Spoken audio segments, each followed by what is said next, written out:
The year was 1944, and the United States was fully immersed in the Second World War. Across Europe, American troops fought bravely to liberate nations under Axis control. Among them was Private First Class Benjamin Carter, a 22-year-old soldier from Kansas who found himself on the front lines of one of the war's most critical battles, the Battle of the Bulge. Benjamin had enlisted a year earlier, leaving behind the wheat fields of his family farm and his fiancée, Clara. Like many young men of his generation, he was driven by a sense of duty and a desire to protect the freedoms he held dear. But nothing could have prepared him for the horrors he would face. It was mid-December, and the Ardennes forest was blanketed in snow.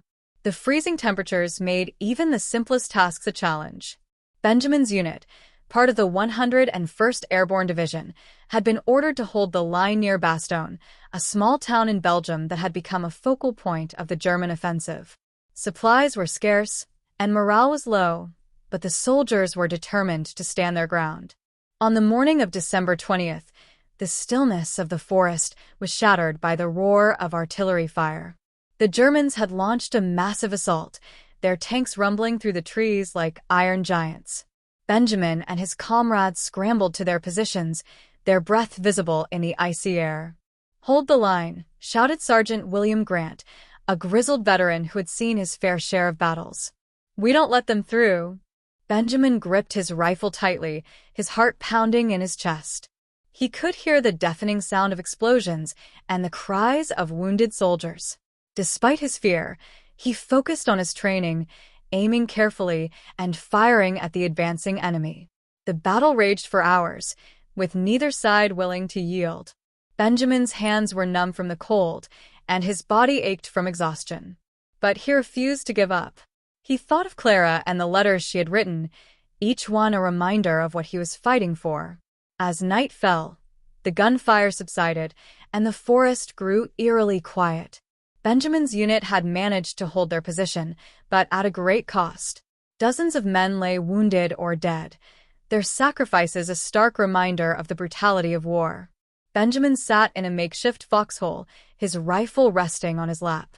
He stared at the starless sky, his thoughts drifting to home. "Carter," a voice called out, breaking the silence. It was Sergeant Grant, his face shadowed by the dim light of a lantern. "You did good today. Get some rest. We'll need you tomorrow." Benjamin nodded, too tired to speak. He closed his eyes, the sounds of battle echoing in his mind. Sleep came fitfully, interrupted by distant explosions and the gnawing hunger in his stomach. The following days were a blur of skirmishes and survival. The soldiers faced not only the enemy but also the bitter cold and dwindling supplies. Food was rationed, and medical supplies were nearly non-existent. Yet, despite the odds, they held the line.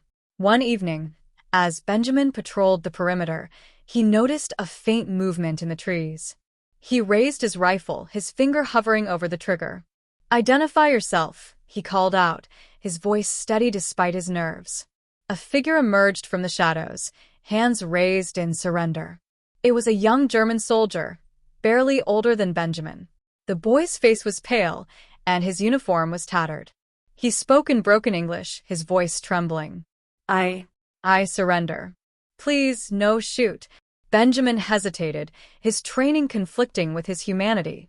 The boy was an enemy, but he was also just a scared teenager caught in a war he didn't choose. Lowering his rifle, Benjamin called for his comrades. The prisoner was taken into custody, and Benjamin couldn't help but feel a pang of sympathy. That night, he wrote a letter to Clara by the dim light of a lantern. "Dearest Clara," he began, "today I saw the face of the enemy, and it was not what I expected. He was just a boy, scared and lost. This war has shown me the worst of humanity, but it has also reminded me of our shared humanity. I dream of the day I can leave this behind and return to you. Until then, know that you are my light in the darkness." The Battle of the Bulge continued for weeks, with the 101st Airborne Division playing a pivotal role in the Allied victory. Benjamin and his unit endured unimaginable hardships, but their resilience and determination turned the tide of the war. When the battle finally ended, Benjamin stood among the ruins of Bastogne, his uniform tattered and his face lined with exhaustion. He thought of the men who had fought beside him, many of whom would never return home. Their sacrifices were etched into the very soil they had defended. As he boarded a transport truck bound for the next mission, Benjamin clutched Clara's letters close to his heart. He knew the road ahead would be long and fraught with danger, but he also knew why he fought. For his family, for his country, and for the hope of a better future.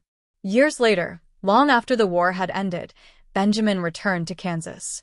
He married Clara, raised a family, and worked the fields he had left behind. But he never forgot the lessons of the war or the men who had fought beside him.